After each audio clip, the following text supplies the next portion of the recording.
തൃക്കാക്കരയുടെ UDF സ്ഥാനാർത്ഥി Uma Thomas ഇപ്പോൾ 24-നൊപ്പം ചേരുകയാണ്. കുറച്ച് വൈകിയാണ് ഈ ലിസ്റ്റൊക്കെ വന്നിരിക്കുന്നത്. സാധാ LDFന്റെ ഒക്കെ ആണെങ്കിൽ തന്നെ നേരത്തെ വന്നു, ഒരു പ്രചരണത്തിനടക്കം ഇറങ്ങിയിട്ടുണ്ട്. അതൊരു ചെറിയ രീതിയിലെങ്കിലും ഒരു പ്രശ്നമാകുമെന്ന് കരുതുന്നു.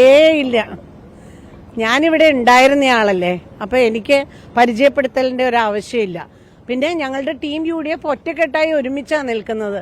അതുകൊണ്ട് ഒരു ശങ്കയില്ല, ഒരു സംശയമില്ലാതെ UDF ആയിരിക്കും. UDF ഭരണം നമ്മളെ ഏറുമ്പോൾ തൃക്കാക്കരയായിരിക്കും ആദ്യം വിജയിക്കുക എന്ന് ഉറപ്പുണ്ട്.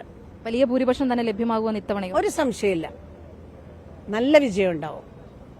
ഒരുപാട് വികസന പ്രവർത്തനങ്ങൾ ഈ കഴിഞ്ഞ കാലയളവിലൊക്കെ നടത്തിയിട്ടുണ്ട്. ആ രീതിയിൽ തന്നെ അതിലും വലിയതായിട്ടുള്ള വികസന പ്രവർത്തനങ്ങളൊക്കെ നേരത്തെ തന്നെ മുൻകൂട്ടി കണ്ടിട്ടുണ്ട്. പ്രതീക്ഷിച്ച എല്ലാ കാര്യങ്ങളും ചെയ്യാൻ കഴിഞ്ഞിട്ടില്ല.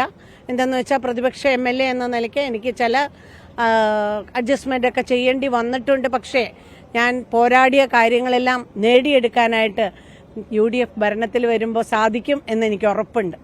ഈ ചില സീറ്റുകളിലൊക്കെ ഇപ്പോഴും ഒരു അനിശ്ചിതത്വം നിലനിൽക്കുന്നുണ്ട്. അത് ചെറിയ വിവാദപരമായിട്ടുള്ള കാര്യങ്ങൾ നിലനിൽക്കുന്നുണ്ട്.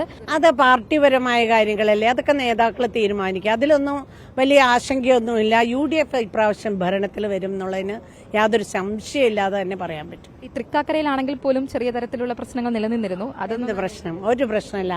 അതൊക്കെ വെറുതെ ഉണ്ടാക്കിയ പ്രശ്നമല്ല, ഒരു പ്രശ്നമില്ല. ഞങ്ങളെല്ലാവരും ഒറ്റക്കെട്ടായിട്ട് ഒരുമിച്ച് നിൽക്കും എന്നുള്ളതിനൊരു സംശയമില്ല.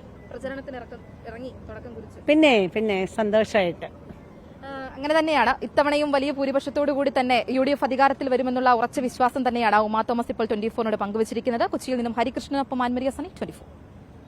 ലോകത്തെവിടെയായാലും ഏത് സമയത്തും 24 വാർത്തകളും ഓഗ്മെന്റഡ് റിയാലിറ്റി പാക്കേജുകളും എക്സ്പ്ലെയിനറുകളും വിശദമായി കാണാൻ ഞങ്ങളുടെ YouTube ചാനൽ നിങ്ങൾക്ക് സബ്സ്ക്രൈബ് ചെയ്യാം.